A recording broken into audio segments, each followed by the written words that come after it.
The biggest thing was understanding how life operates below the photic zone. So below 1,000 meters, there's no longer a trace of sunlight, but you still have this incredible biodiversity down there, all these fishes and all of these invertebrate animals and all these things. And they have to communicate, find each other, find prey, evade predators, and they mainly do that with bioluminescence, the biological production of light. And so we were trying to understand the mystery of how life operates and the function of bioluminescence in those extremely dark, cold waters, right? But we were also looking for new species. We were looking for adaptations that occur in the deep, producing, for example, we'll talk about discoveries later, but some of the most extremely dark or black biological material on Earth. Well, we found so many things. We were looking at abundances of animals that may, and health of animals, how that may have been tied to the Deepwater Horizon spill. And lastly, looking at potentially if we could find the giant squid, which had never been recorded live or observed living in the Gulf of Mexico prior to this. I'm Lorian Schweikert, and this is the Tom Rowland Podcast.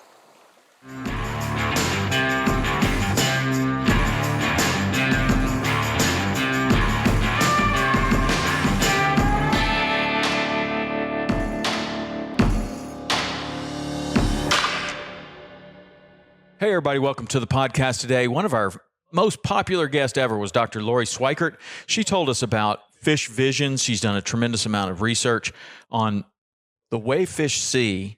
And as anglers, we can take that information, we can understand it a little bit better, and it can help us to catch more fish. It can help us to understand what's going on. Maybe it helps us to understand why we're not catching as many fish as we think we should. And I love that conversation. She knows so much about fish biology. And so we have her back today, and I'm really excited about it because she just did this big research trip out in the Gulf of Mexico, in the very deep water in the Gulf of Mexico. And she left out of Mississippi. She goes out in front of Venice, Louisiana, basically in an area that I'm familiar with. It is a fish factory, and they start doing all kinds of studies on really deep water, like 5,000, 6,000, 7,000 feet deep. I don't know, really deep.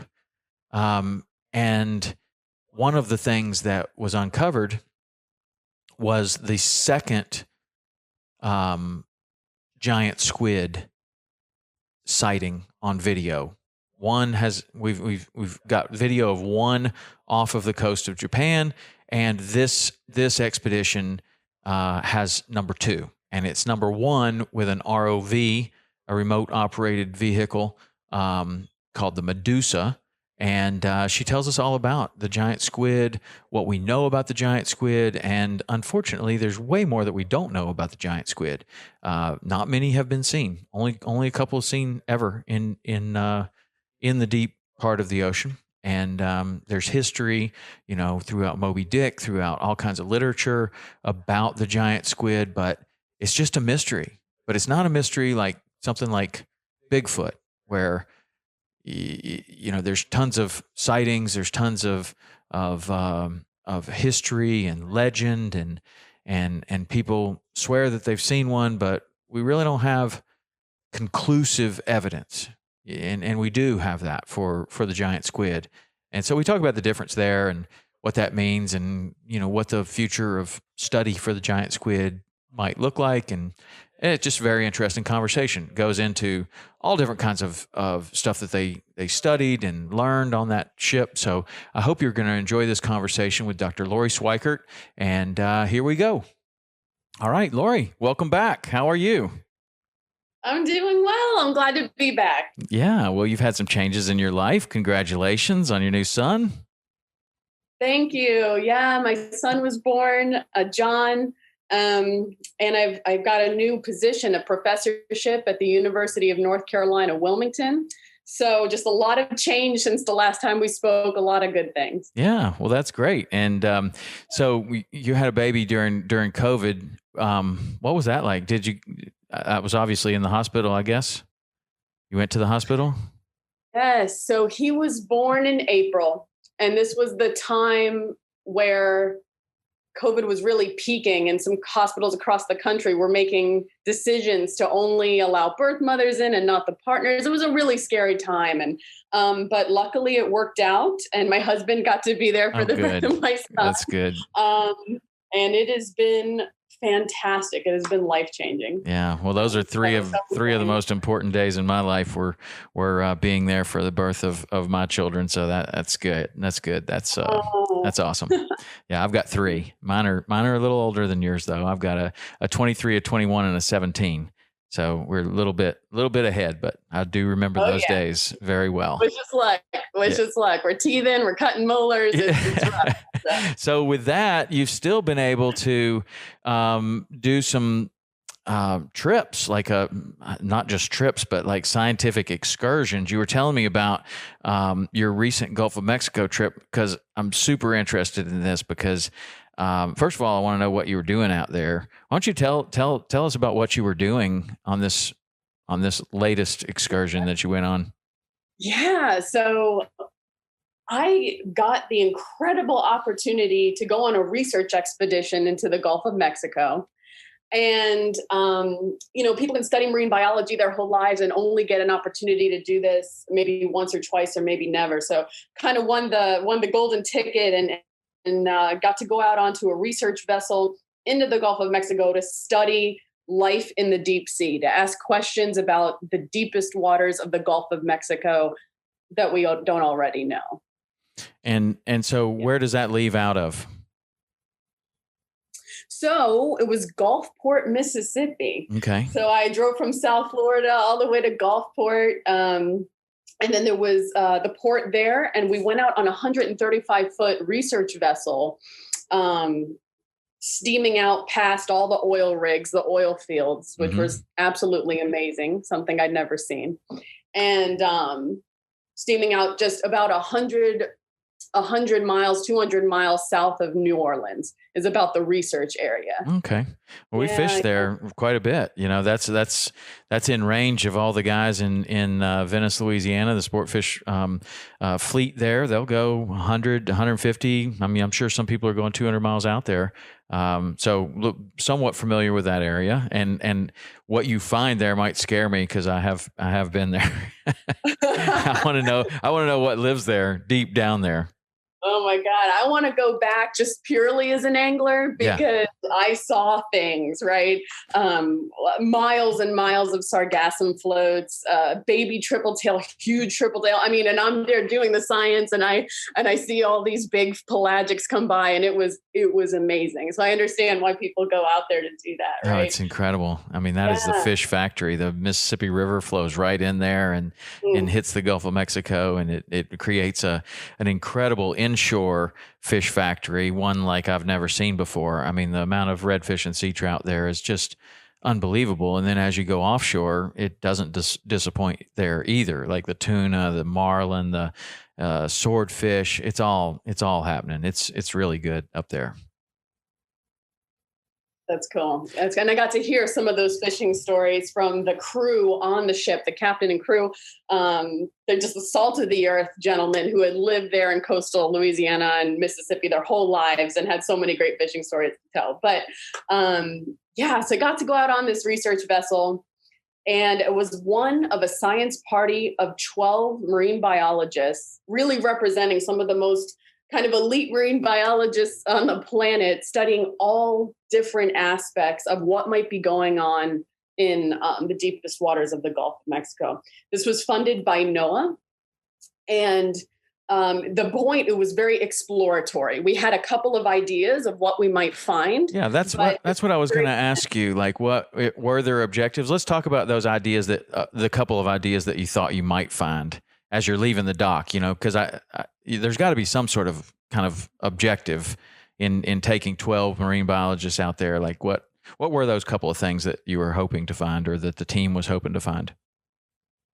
Great question. Oh my goodness. The biggest thing was understanding how life operates below the photic zone.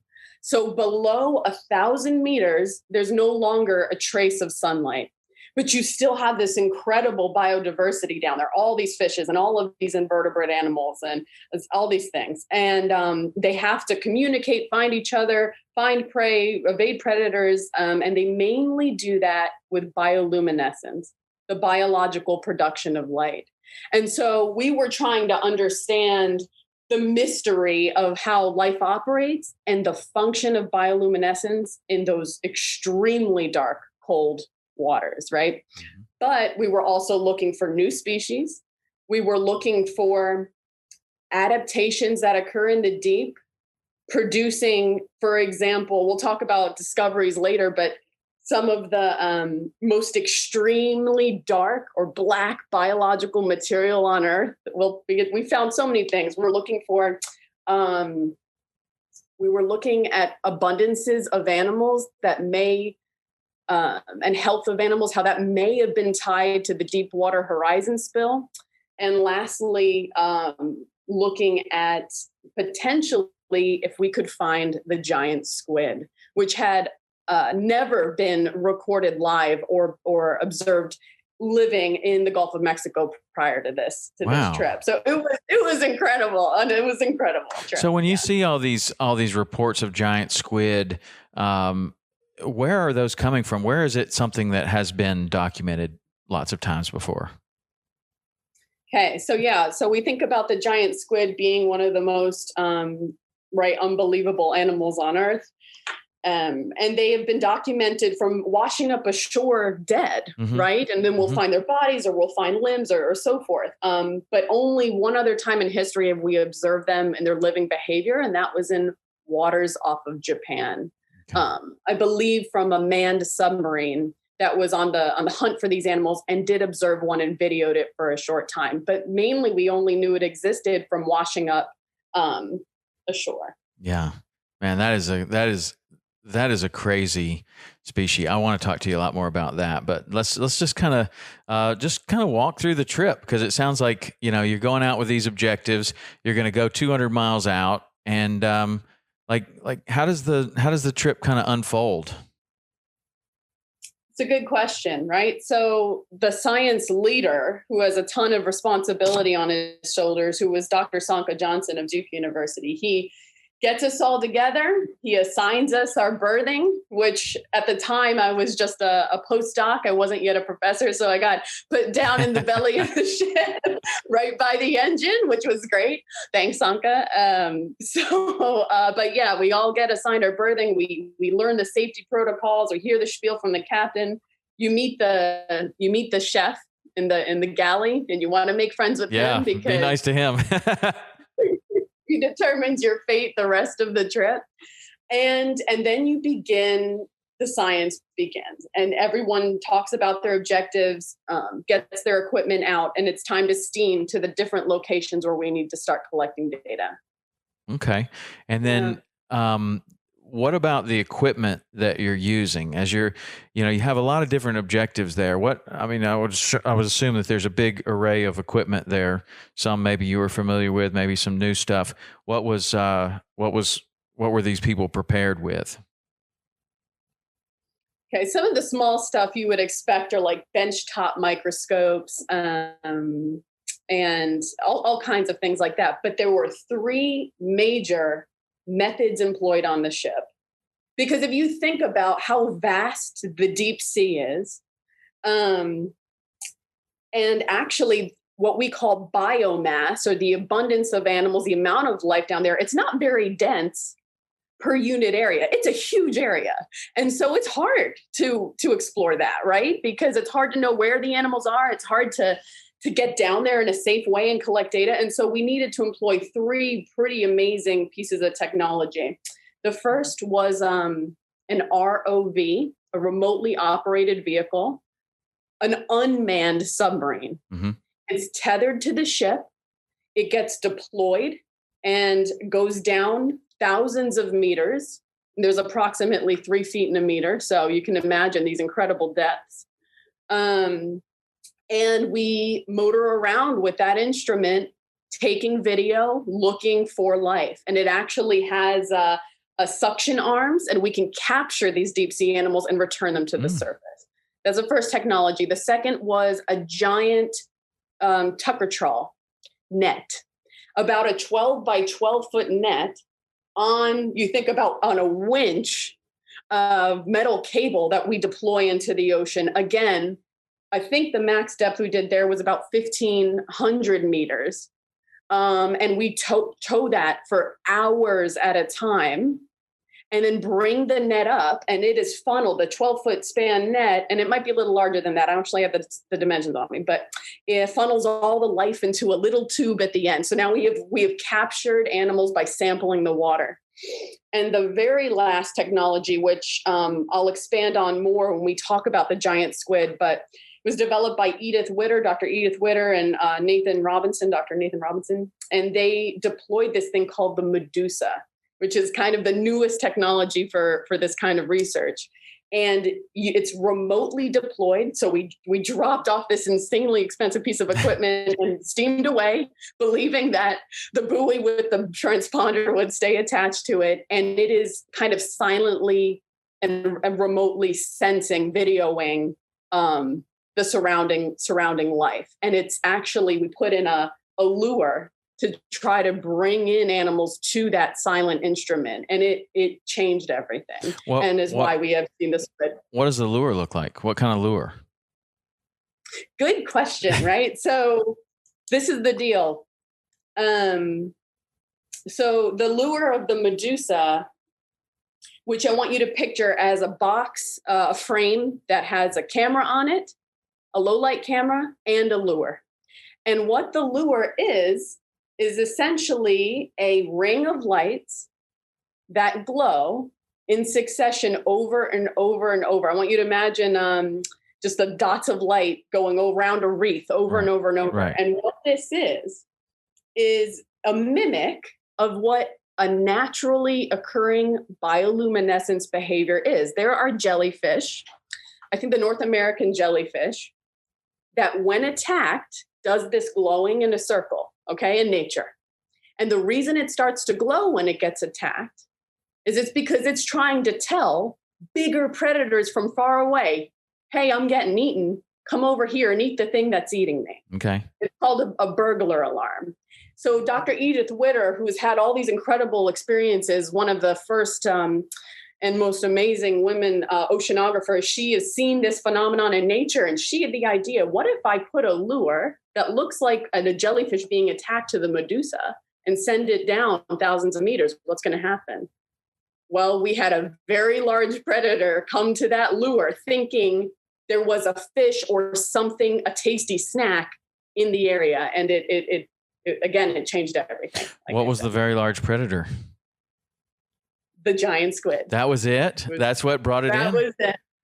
That's what brought it in. So what's amazing, this is what you have to realize. There are ROVs and probably manned submarines being used in the Gulf of Mexico all the time for technology, finding artifacts of sunken ships, for studying biology. And guess how many times we've seen the giant squid with an ROV? Well, zero in the Gulf of Mexico. You already said that. So how did they see it in Japan if it wasn't with an ROV?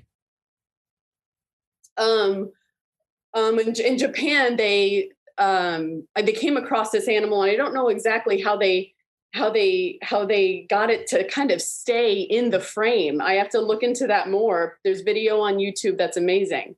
But I will say for in terms of it's not the Japan versus the Gulf of Mexico thing. It's the use of technology that made all the difference. Right. But that's what I was wondering about is like, if they saw it, was it with an ROV or was it with some other type of camera or technology? It was with a manned submarine. Oh, okay. All right. And I think they basically snuck up on the animal. This is how they were able to do it.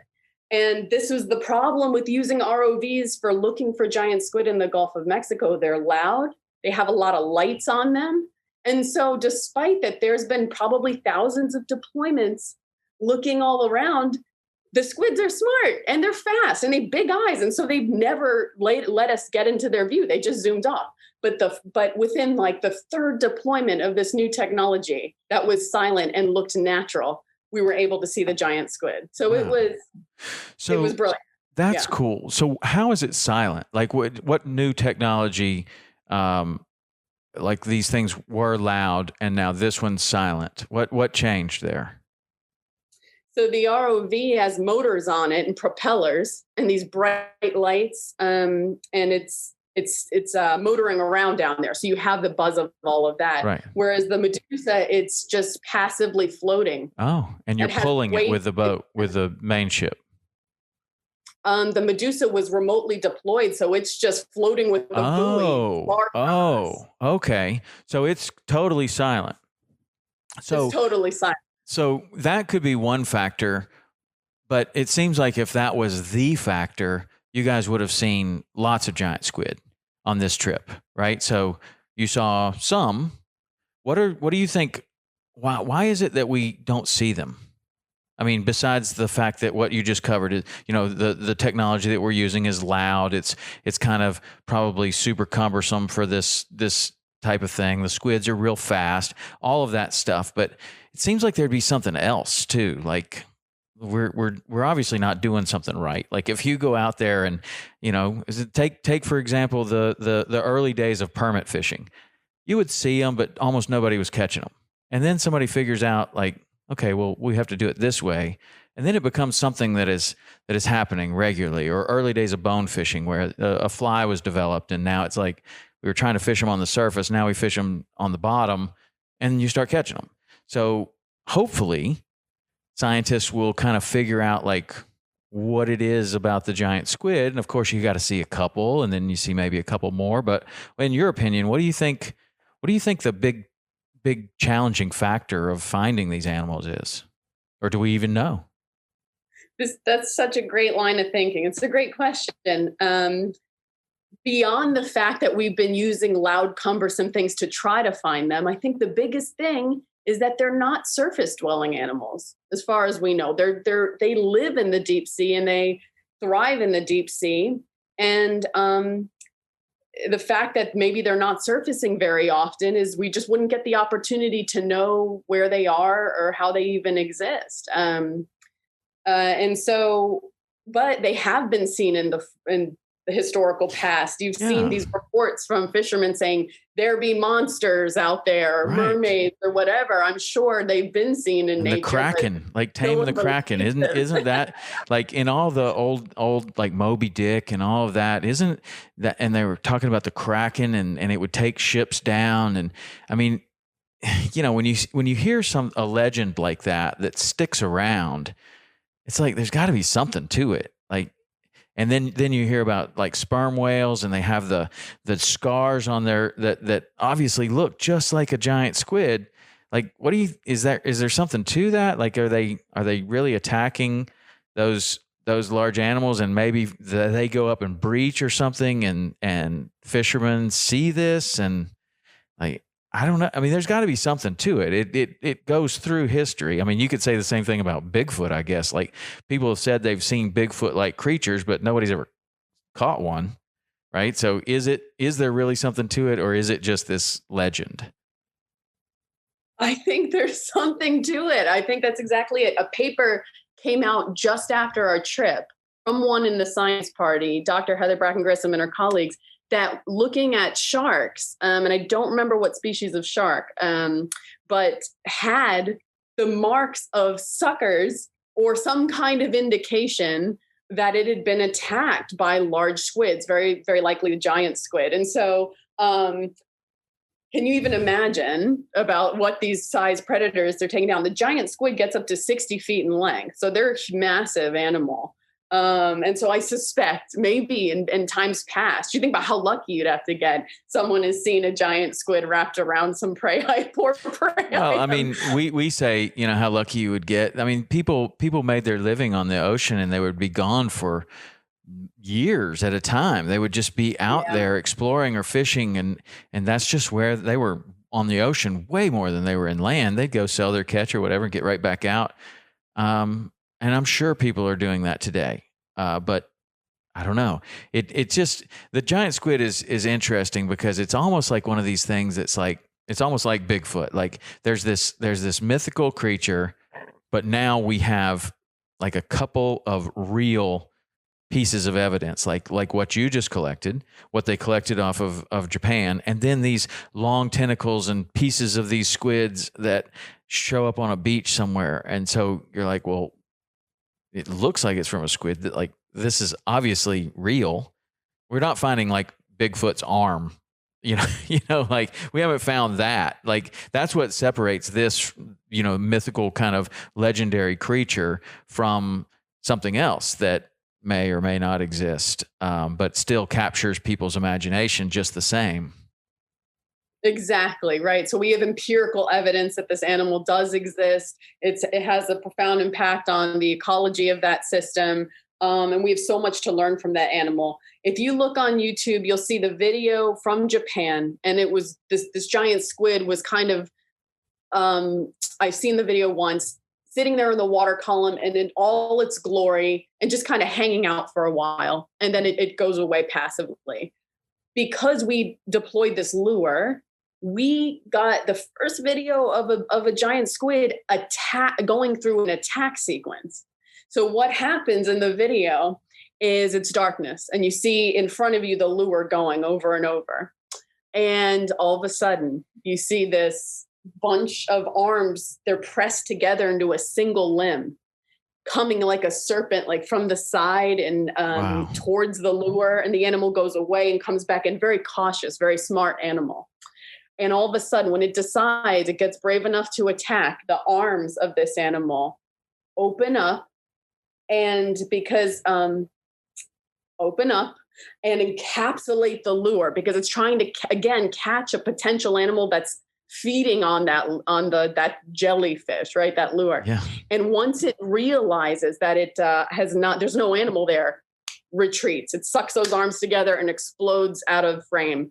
And scientists can now build what's called an ethogram, a graphical representation of a sequence of behavior for the first time to understand this predation from the giant squid. So needless to say, Wow. I'm super passionate about it. Yeah, no, but what's interesting is the way that you describe that squid coming into the lure. Now, would that be, obviously we study smaller squid. Is that the same kind of thing, but just larger? Is that how they attack what they're going to eat like squid that we can see on the regular basis? Like, is that how they also are attacking, or is there something different?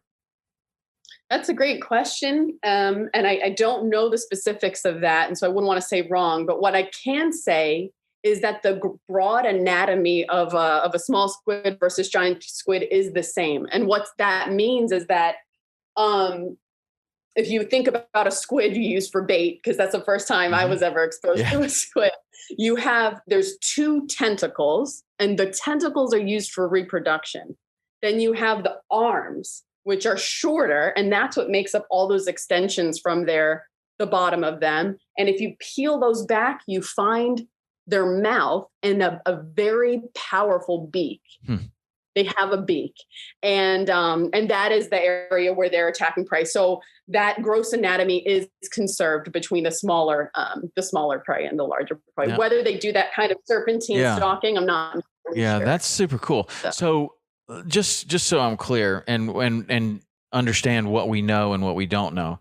So there is this creature that we're calling the giant squid, and then we have regular bait squid and probably something in between. Like I know a lot of guys are jigging for squid in California, and they catch them and they're like 6 feet long, or I mean they're big, like they're pretty big, and that's a regular thing. You even have squid lures, like, and they have like not a fish hook, but they have like a lot of these bent wires.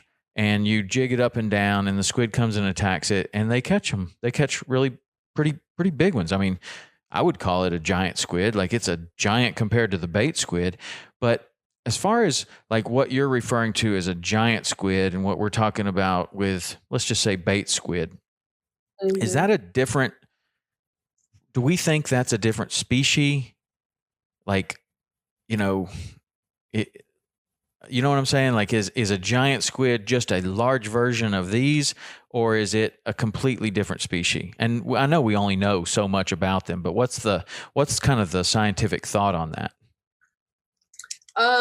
It's different species. Okay. There are many different species of squid, and the giant squid is one of them.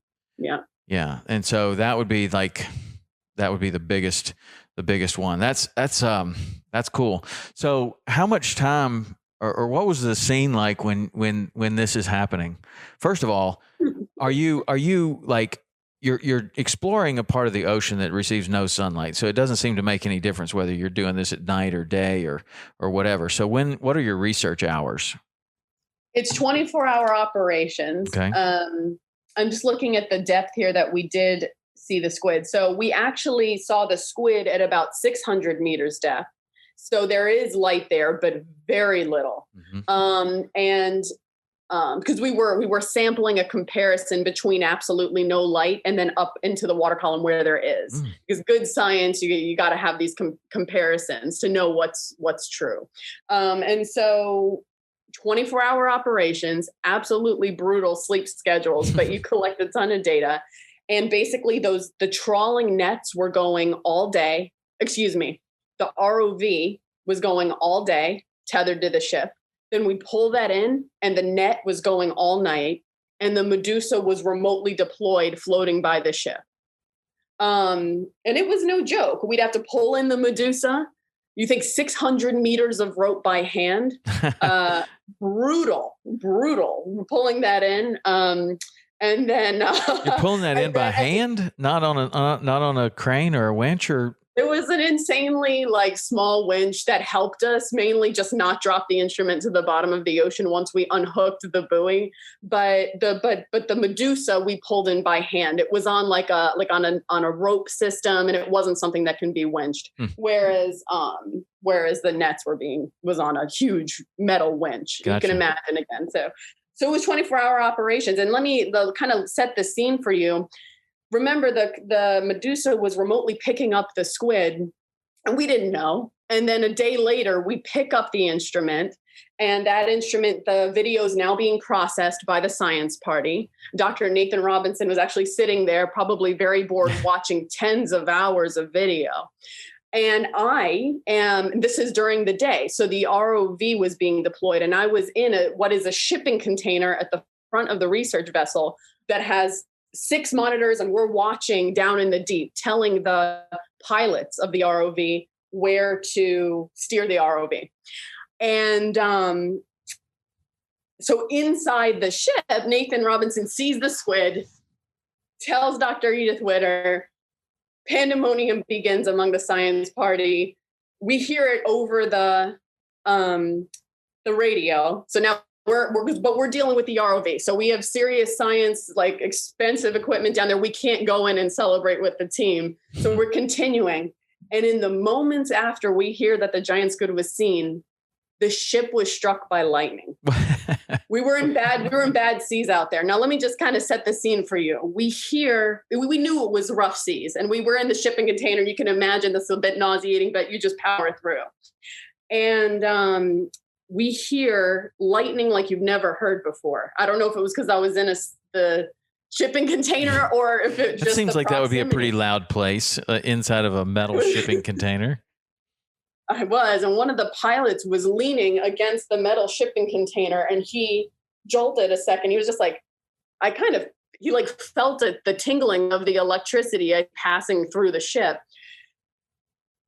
And when we were just we moved past it, we got through our mission, which was with the ROV, recovered the ROV, went inside, and you have half the team celebrating that we found the giant squid, and the captain and crew very concerned because the lightning had exploded a very expensive radio antenna on the pilot house.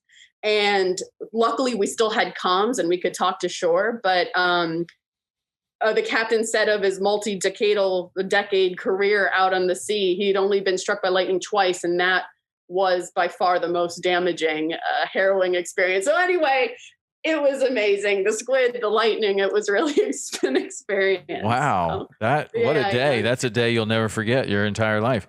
I mean, that's probably the whole crew. a significant scientific discovery met with being struck by lightning, which is my biggest fear on the water. I don't want to be struck by lightning. It's a horrible thing. Like, I mean, that's a serious thing, but you were in a big boat, I guess.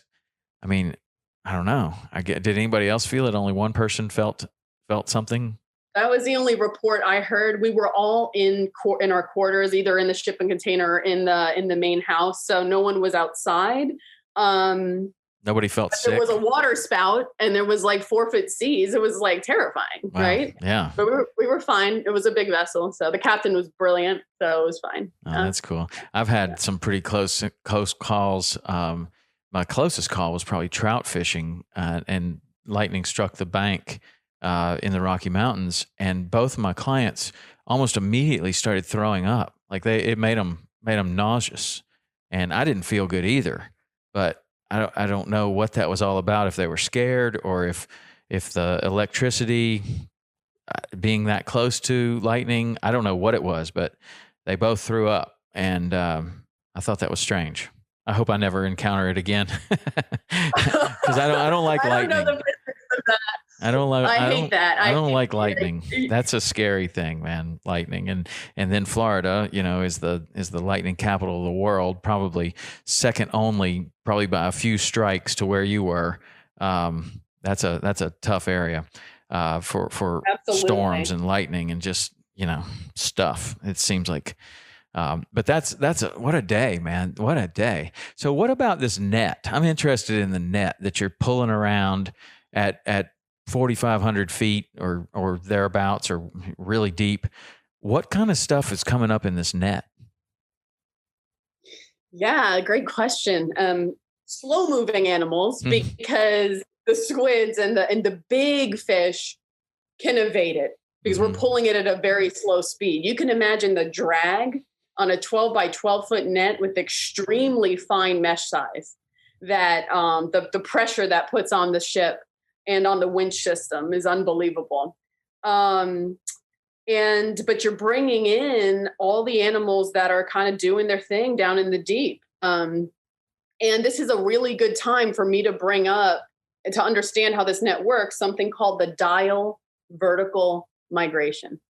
And if you're an angler, or if you're just a person who understands the value of the ocean, something you're going to want to know. Basically, the dial vertical migration is it's the largest migration on Earth of animals, and it occurs every single night.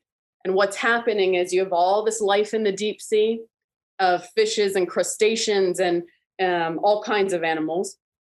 And during daylight hours, they stay down really deep, where it's still dark and it's very few predators and it's safe. And when it's nighttime, the life of the sea floor comes up and comes closer to the surface to feed, because in these shallower waters is where you have more nutrients and you have more animals and things to prey upon. And then when darkness comes, they go back down to the deep. All this to say, where you deploy the net is critical if you're going to catch anything. Yeah. So I told you we did nighttime deployments, and it was super valuable because we deploy the net, I think, up to about 1,200 meters, 1,500 meters. And that gave, that was the time of day where all that life would come from, what is upwards of 2,000 meters to 5,000 meters down deep, kind of come all the way up to where we could catch them with the nets.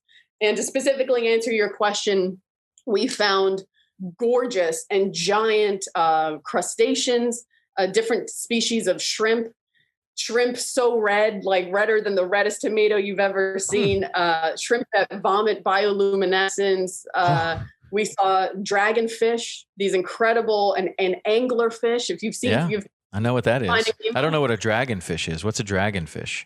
Oh, it's another species of predatory fish with these giant gnarly teeth and these bioluminescent organs all over the body that they use for different things, including for capturing prey. So they're just another gnarly and very cool species of fish. Now that anglerfish, it has the reason that they call it an anglerfish, it looks like, I don't know, a stonefish or some sort of weird fish that you would see on the flat, but it's obviously really made for deep water, and it has a lure off of its head, like that it dangles out there like a little worm, and then something comes over to eat that, and then it eats the other fish, right? Like that's how an anglerfish works. So, does it have does it use the lure that it has? Does that have bioluminescence in it? It does. Yeah. So that's what it's all about, because like there is video of those things doing their thing. I don't know what the shallowest depth that they would live in, but we have video of them doing their thing. And in the video that I've seen, you can't really see that it's operating with bioluminescence. I mean, it's just moving the lure around. But that's interesting, because that's just what they did on the Medusa. I mean, she obviously got kind of inspiration from nature, right? Like you said with the jellyfish, but then other things do a similar thing, like the anglerfish. Exactly. So instead of a burglar alarm, bioluminescence, say, "Hey, help me! This is a lure, an attractant for prey to come for them to consume." Mm-hmm. And this was another major finding of the research trip with the anglerfish, because if you can imagine, you're a predator and you have hung a glowing lure in front of your face to attract prey. One thing you have to make sure is your lure is not illuminating your face, because then the prey is going to be like, "Oh, well, there's a hungry face right there." And so basically there's an incredible adaptation of the deep sea where many animals have become super black and super red. They both serve the same function to basically disappear into the darkness, such that, and the anglerfish, so Sanka Johnsen and his student, Alex Davis at Duke, they measured the skin of the anglerfish to just see how black fish skin is. So there's different degrees of blackness. There's so much black. It's not the same. Have you heard of Vanta black? Yeah, I think so. Yeah. It's Vanta black is Google it. You should Google it. It is a material that can be put onto things. It's a super light absorber. It's one of the blackest materials on Earth. It absorbs over 99% of light. It looks like you've cut a hole into the universe and you're looking into a dark dimension. The anglerfish is blacker than Vanta black. Wow. Absorbing 99.9% of photons that strike it. So you want to talk about the value of studying the deep sea? One thing is now we have a biological understanding of how some of the blackest material on Earth might be manufactured. And so how is that it's might be manufactured? Well, the biology of basically they're just filled with all this super black pigment, melanin, and they have, like we have in our skin, but they have a ton more of it. Yeah. And they also have structural components that make it such that they're super absorbers. That science is going on right now. That's incredible. That says a lot not only about kind of the evolution of a predator, but it also kind of makes you realize that the prey also has pretty good eyesight down that deep, because if you're talking about a variant shade of black, one shade darker makes an animal more effective or less effective, they're going to progressively get darker and darker and darker. But we're already talking about there's virtually no sunlight where you're talking about, right? Like this is like 1,800 meters. What's the depth that you're talking about with an anglerfish? Well, say 1,200 meters and more to 2,000 meters, 6,000 feet. Yeah, so 6,000 feet deep, and the predator is still concerned with the one shade darker and still evolving towards darker and darker and darker. So what that tells me is that the things that they're eating are pretty wary, pretty shy. Like they know they're looking for but it's pitch black to us. You wouldn't be able to tell the difference between Vanta black and 5 shades lighter. It's all black. And anything that was even gray would probably not show up. But the prey can see that. And so the predator continues to get darker and darker and darker.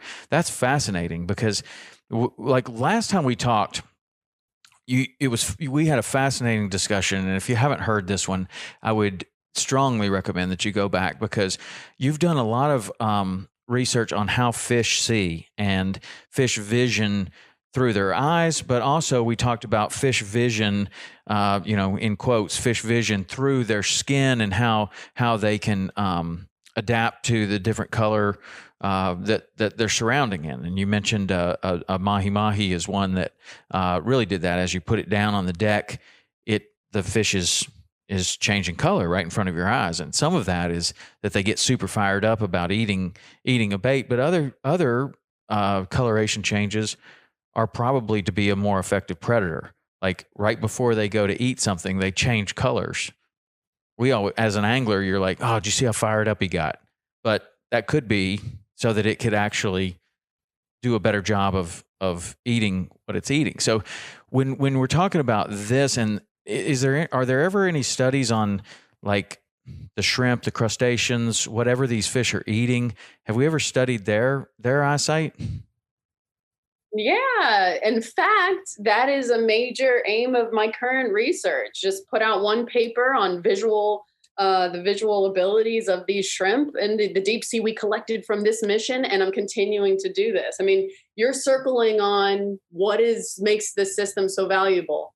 And if you're an angler, again, to just a person interested in nature, animals live and die by light in the deep sea. Despite that there's no sunlight, bioluminescence rules. And it is pushing these animals to develop either larger and larger eyes, or to conserve energy, because it's so energy limited down there.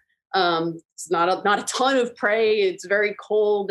So some animals are reducing their eyes, and we're looking at what the value of light is and how it drives these differences. Just like you talked about skin color change in fishes for camouflage, for predation, for all these things, bioluminescence also provides camouflage, predation, social signaling. It's just another side of the visual world. Wow.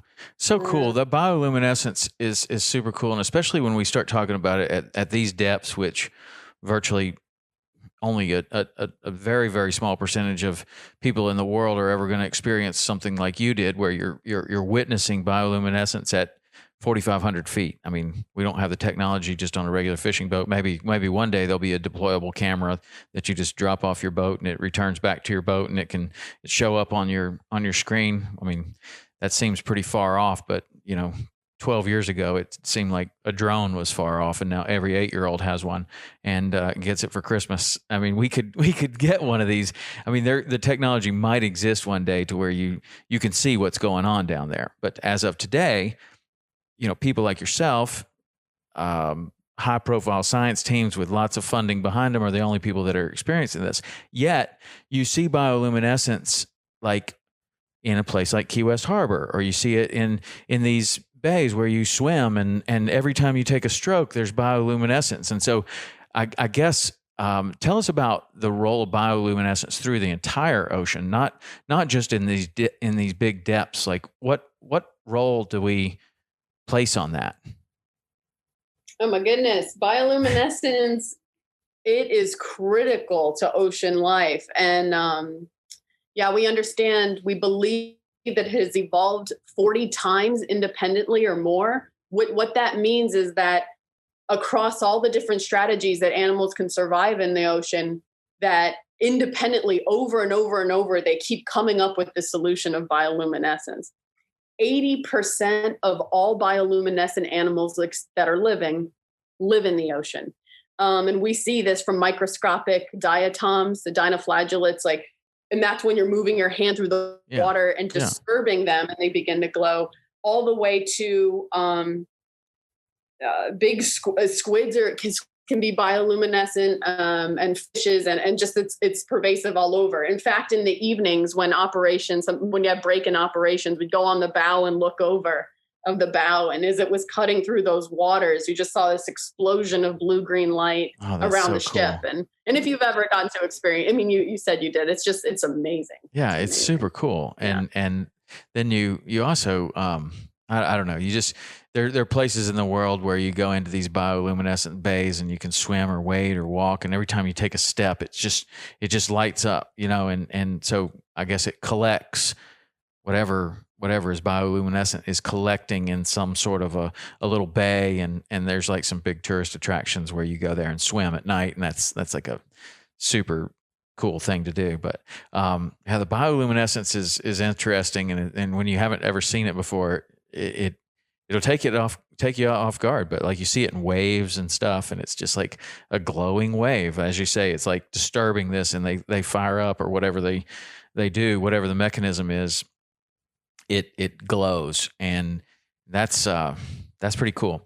So when you're studying all these animals and at this depth, how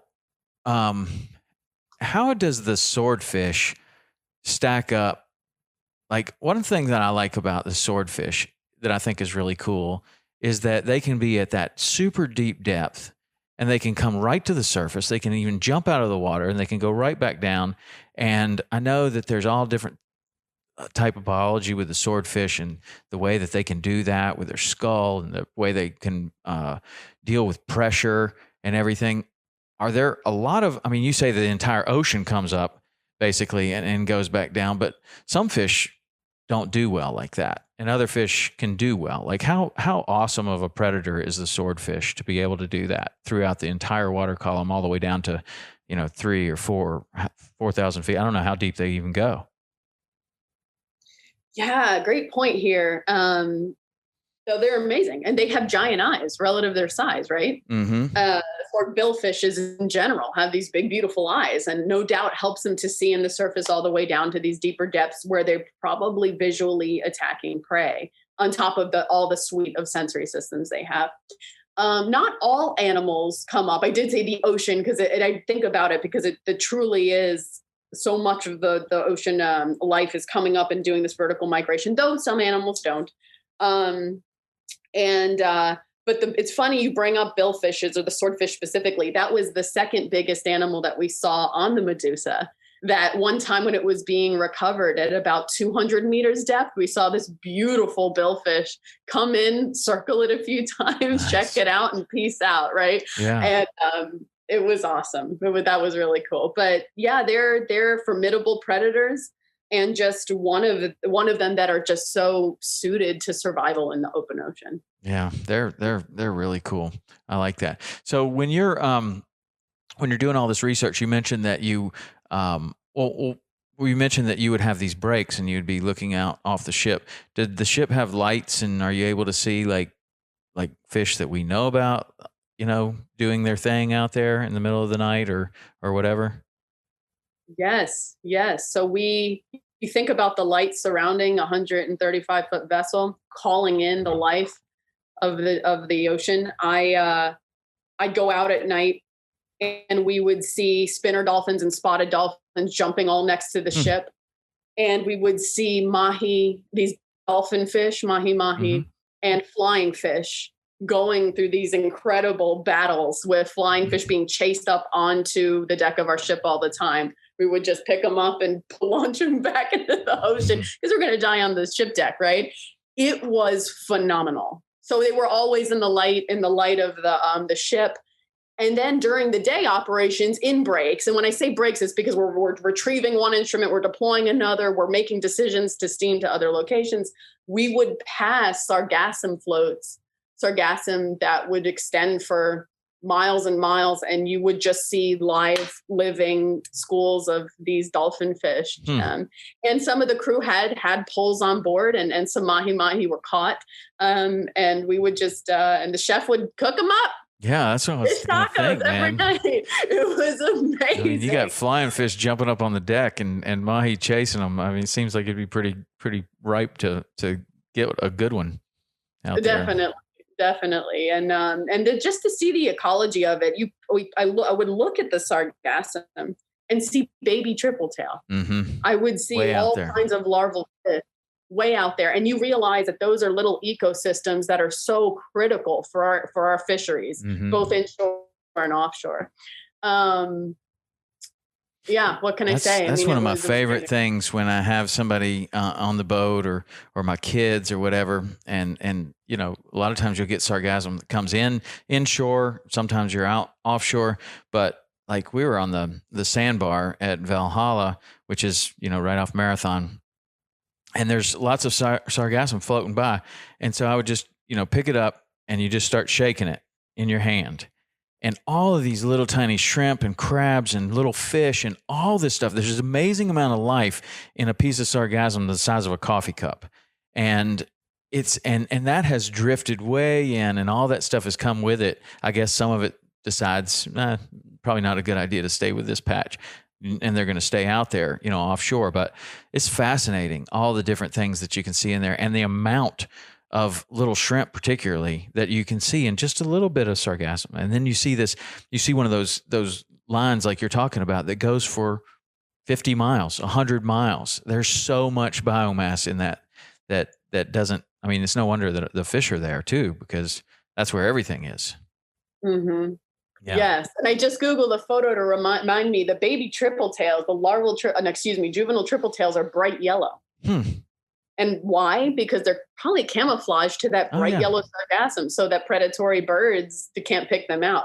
And so again, I am a visual ecologist, and life and color is all connected in our ocean. So that kind of stuff, like seeing the triple tail being neon yellow like the sargassum, was eye-opening to me. Yeah. That was cool. I wonder at what size they start to turn color, or what size they start to leave the sargassum and just float out on their own. Because then they look like it's not a good comment on the state of plastic in the ocean, but they look just like a black plastic trash bag. And maybe that's, a bird doesn't want to eat that either, but they do. You drive by one and you're like, was that plastic trash bag, or, oh no, it's big triple tail, and go back around, or a buoy, they sit right on the buoys. We had a weird thing. I wonder if you know anything about this, but we were like triple tail. We've had a couple of really good years in the Keys. And one of the things that, I think is responsible for that is the size limit changed on the triple tail. And for whatever reason, maybe that's, in coincidence with other factors. We've had hurricanes, we've had all kinds of stuff go on, but for whatever reason, the last couple of years have been really, really good with numbers and size of triple tail, and especially on the like Cape Sable to Flamingo area, and probably further north, but that's where we fish. And we used to just kind of run the crab trap buoys, and that's where we would find them. And now they're just floating all over the place, and you can see them from a long way away if you get the right day. But we were catching these, and they all had these red spots pretty much in the same place, kind of behind the eye, up towards the shoulder of the fish. And it was so red that it looked like it was a sore, right? Like it looked like they had rubbed it on the bottom or something. But it was so red that you would look out there and you would see a red spot from 100 yards away. And it was as red as a Solo cup. And almost every single one of them had it, and almost every one was in the same place. And it wasn't on both sides of the fish. It was usually on the one side, which kind of strangely was the side that they would float on. Rich thought they were getting sunburned. I didn't think that a fish could get sunburned. But they just lay there on the surface for hours at a time. I don't know, maybe it is. But have you ever run into that? Like these weren't like sores like bad water quality sores or unhealthy fish sores. These were like, I don't know. I'm sure it's probably some sort of spawning behavior that they're doing, and they're biting each other there or something. I don't know what's going on, but it wasn't just like 1 out of 5. It was almost every single one of them had this. Have you ever seen that or heard about that? I did. I saw photos of that at the time when it seemed to be pretty prevalent. Question for you. Have you ever seen that before those years or since? Well, I think, but one of the things is that we saw more triple tail this year than we've seen in a long time. So we saw it way more. I've certainly seen some that have kind of a sore area on it. And yes, since that, I've seen them, with the same thing. And I've got photos of all of these things, and I've sent them to some different people, and they didn't know that, they didn't know what that was. I didn't know. I looked at it closely, a lot of photos of it, and it did appear to be like an abrasion, kind of just like you mentioned, but the fish otherwise looked pretty good. I did pass that information around to some ichthyologists, Dr. Tracy Sutton of NOVA, a couple of people, and they didn't know explicitly what it was. And it wasn't known, at least these ichthyologists, who are researchers who study fish biology specifically, they did not believe that that was part of their behavior or behavioral ecology, like you said, maybe potentially in their spawning behavior. And I reported it to the FWC as something to need to be looked into. Pure conjecture. These animals are now floating, right? So one of their strategies is camouflaging to appear like a piece of seagrass floating next to a structure, right? Or whatever. They're now doing this on artificial structure, artificial buoys, crab trap floats, buckets out in the ocean. And you wonder if the fact that they're doing this on artificial structures now, if those sides floating upwards, if they're abrading on what is unnatural artificial structure. I mean, certainly could be, but you could get pretty good abrasions from a piece of driftwood, I would imagine. And I've never seen that happen. I mean, I guess plastic would keep a sharp edge longer than driftwood would keep a sharp edge. But I don't know. It was kind of a strange phenomenon. I did send you those pictures, I think, wondering what that was. But I never came up with any conclusive thing about what it is. I mean, like if it was sometimes I've fished in some places that I certainly wouldn't eat a fish out of some golf course ponds and other things that have pollution, like fertilizer and all kinds of stuff. I mean, you expect that to be in a golf course pond, and sometimes you catch these fish and they've got tumors on them, but the tumors are never in exactly the same place on exactly the same fish. They're spread out all over. You see kind of sores in different places. But then you have a natural thing where like bass, like a largemouth bass is bedding, or a trout or a salmon, and they're doing something with their tail, and they're all doing that with their tail, and their tails all have the same type of abrasions in the same type places and the same type sores on their body, and that's because they're all doing something similar. And that's what kind of really made me curious about the triple tail thing, is because these red spots, they weren't happening through anywhere but the same place on the fish, which made it strange. So I don't know. It's very weird. But you guys are the eyes on the water, like report stuff like this that you see. Either it's going to help further understanding of their natural behavior, or we're going to catch something that's becoming a problem before it is a problem, right? So I don't know. The mystery's still out. Yeah. So what about your research? Where do you hope your research will go in the foreseeable future? Did this trip kind of spark your interest or lead you to some new curiosities that you want to study? Yeah, this is a great question. So, having this kind of life-changing experience coinciding with my new role here at UNCW allows me to have a lot of freedom in the kind of the science that's moving forward. By having this experience, I realized the importance of the deep sea, not only to bring light to things that could be future technologies like these ultra black anglerfish, right? But also seeing how that's really driving, the deep sea drives the health of the Gulf of Mexico overall and of our broader ecosystem. I had mentioned the diel vertical migration, animals coming up, consuming prey at night, and then going back down deep. And that is one of the most important parts of what's called the carbon cycle that exists in nature. So certainly we've heard about too much CO2 in the atmosphere, and climate change. And related to that is just having carbon in the environment from all kinds of sources, like dead plants, dead decaying leaves, living organisms, abiotic factors like gas emissions, ton of carbon. And then basically I've come to realize that the deep sea is so important for when these animals come up, they're consuming so much of this extra organic matter and prey items and so forth. And they're actively transporting some of that extra carbon, all that down to the deep sea. And the deep sea, in fact, is the largest carbon stored area in nature. And so, really? Yeah. And is that because just dead things sink, or is it because of the ocean currents that kind of pull stuff out there? Why is that? That seems surprising to me that would be the most carbon dense place on the planet, you said? Yes, the storage of carbon. Wow. Yes. So there's three ways that we get rid of carbon, and that's why the ocean's so important. It's phytoplankton. So these microscopic plants, they're photosynthesizing using carbon, using CO2, right? And then so creating their energy products. So that uses a ton, but things are floating from the surface down to the deep sea passively. And then, but then there's this active transport from this kind of foraging at the surface and then migrating down deep. So foraging at the surface and migrating down deep. And that's the active transport, which is recently predicted to maybe account for half of kind of the carbon sequestering that occurs in the ocean. So the ocean's critically important for keeping too much carbon out of our atmosphere and from other sources.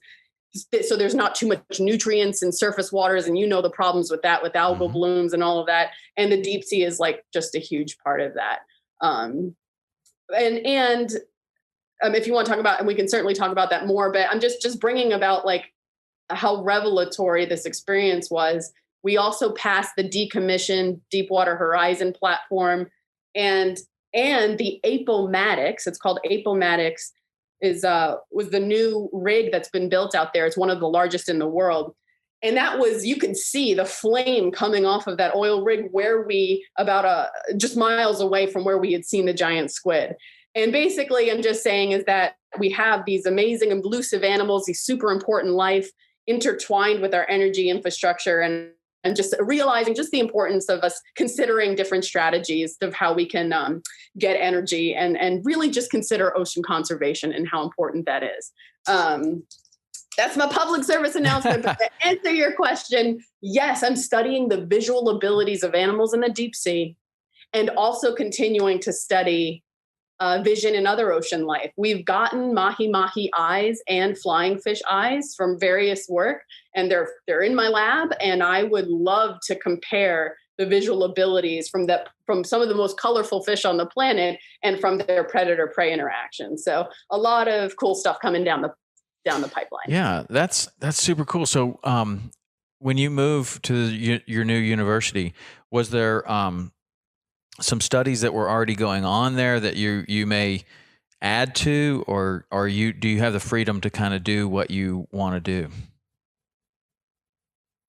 Yeah, so the beauty of the profession here is that I have my own research laboratory, which I'm developing and recruiting graduate students and other personnel. And UNCW would love to have one of the best marine bio programs in the country. So if you're interested in UNCW, come on. Interested in marine biology, come on to UNCW. And there's world-class faculty here researching all kinds of things. And so not only do I develop my own projects, but I'm going to get to collaborate with my peers. Oh, that's cool. Well, that's another thing I wanted to ask you about was this ship that you were on and the collaboration. What was the team like? What kind of individuals? I mean, you kind of mentioned, some of them, but how does 12 marine biologists get selected for this, and what is the commonality between them, and who are these people? What do they do? It's a great question, and their names hopefully we can put in the description below. Sure. Just to kind of honor their contributions to this work, which is far greater than my contributions. This is my first time at sea, and I had a lot to learn. And though I contributed seriously to the science, there's some really fantastic scientists on board. The commonality is an interest and passion in deep sea biology.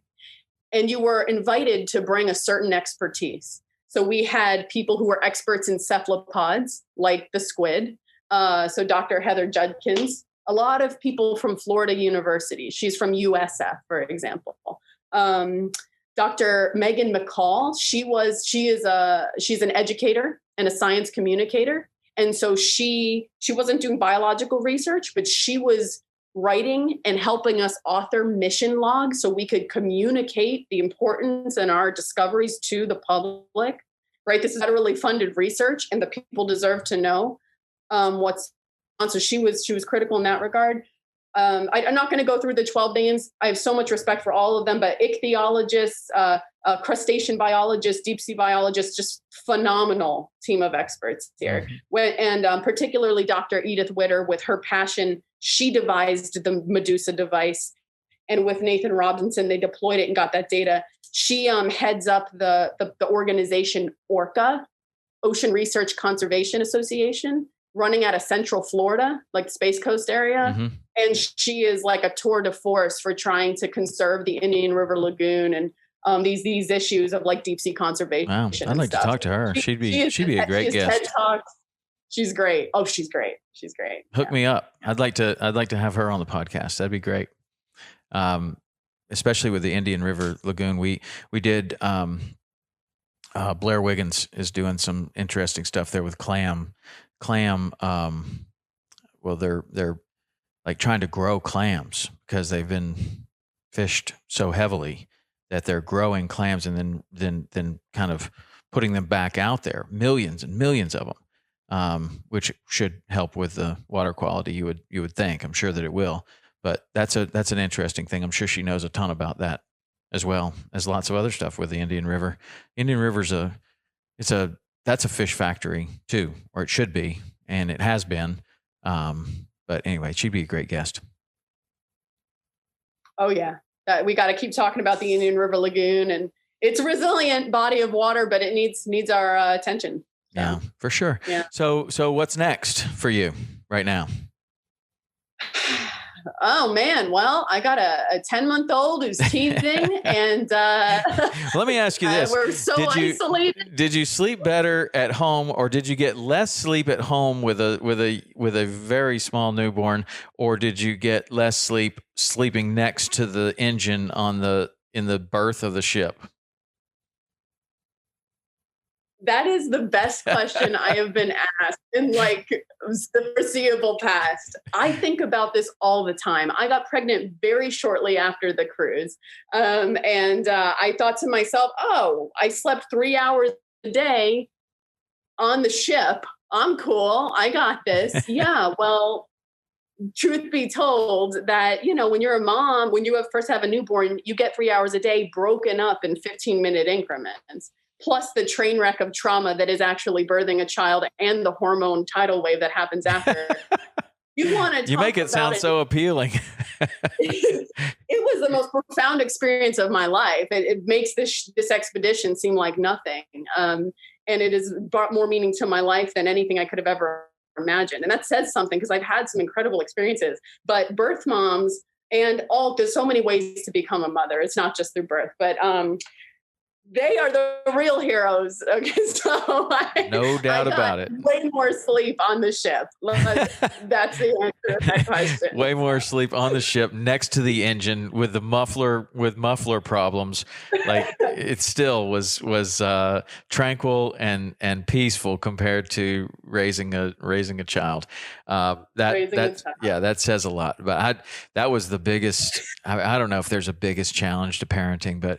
Man, I sure do remember those days when we'd have two. We had two in diapers at the same time, and man, I was guiding every single day, and just, my wife was doing 90% of the work, but I was doing some of it. And you're changing diapers at 2:00, and then 3:00, and then 4:00, and then they won't go to bed, and it's like, well, I'm supposed to get up at 5, so I guess I'm just up. You know what I mean? It's like you do know what I mean. And I have some friends that are young now, and they're going through it, and they'll tell me, "Oh man, I didn't get any sleep last night," and I start thinking, "Wow, that must be terrible," and then I think, "Oh, I did that." Yeah, I've just blocked it out. I've just blocked it out, and then all of a sudden, I remember it. My friend tells me, he's like, "Man, sometimes I go to like to the beach or somewhere, and I see these people with these little kids. It just makes me nervous." And I'm like, "Well, you got 3 of your own," and he's like, "Oh yeah, I forgot about that. Like that's what we were doing." But it goes away. I think that's one of our preservation strategies that is built in, is that women forget about exactly what childbirth is like pretty quickly, because I think that if that was always in your head, we would have stopped being a species a long time ago. Like childbirth is it's a big deal. Like it's a really big deal. And then that first year, that's a big deal. But somehow your brain just is like, well, I mean, there's so many positives that overcome all of the, if you call those negatives, whatever, it's just part of the experience, but there's so many positives and they certainly outweigh any of that. But still, you know, you jump across something and you break your femur. Chances are you're never going to do that same jump again. You're going to be like, I'm going to go kind of around this time. You know, I don't want to break my femur again. I'm never going to forget that. But somehow we forget like what all went into you know, raising a child. And then we do it again and again and again. And you just go back to it. But it's a preservation. It's amazing. I think it's a preservation strategy and it's working. It's working. But well, congratulations. Congratulations on your new family. And that's just so awesome. That's been the best thing that ever happened in my life. And it sounds like it's the same for you. Oh, yeah. Absolutely. Yeah. Well, I'm real happy to have you back on the podcast and want to have you anytime. Anytime you do something cool and you want to talk about it, you're more than welcome. You have a tremendous amount of information and our audience wants to know about it. Like all that stuff. Super cool. Super cool. Especially the giant squid. That's cool. Can I give one parting fishing advice from my experience out there? There were 2 days that we had the nets out, the ROV out, and we saw no life, zero. And you know what happened? We accidentally steamed into what was called the loop current. Have you heard of this? A little bit. Yeah, I know a little bit about it. But tell us. It's a super important current that moves from the Yucatan Peninsula, south of Mexico, Yucatan Peninsula, around the Gulf of Mexico and creates a gyre. And then some of that hot water goes out through the Florida Strait. It's very warm water relative to the Gulf of Mexico waters, and animals don't like it. So from the deep sea to surface waters, I've read about tuna and other pelagics, they steer clear of the loop current. The loop current moves continually. It's a dynamic process. So to my friends out there who are steaming out 100, 200 miles to fish, look at some online data to see where the loop current is, because if you're fishing in it and you won't know because it's huge, you'll be like in the middle of it, you won't know, you are very unlikely to catch anything. Well, I seem to have a lot of spots that are somehow within the loop current, because some days you go there and you're like, there's nothing here. There was stuff here before. I know I'm in the same spot, but yeah, we need a t-shirt. That's a great t-shirt. I must be fishing in the loop current. Only a few people would get it, but I'd pay for that shirt. Yeah. Okay. Well, I'll sell one. I'll sell one copy, one t-shirt. All right. Well, that'll do it for today, but thanks for coming on and sharing that experience and the giant squid and all that stuff. Super cool. And we'll definitely have you back. Definitely have you back.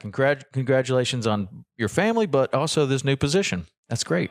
Good shot. Thank you, Tom. I look forward to next time. Okay. Thank you very much. And we'll be back with another awesome guest next week. All right. See you.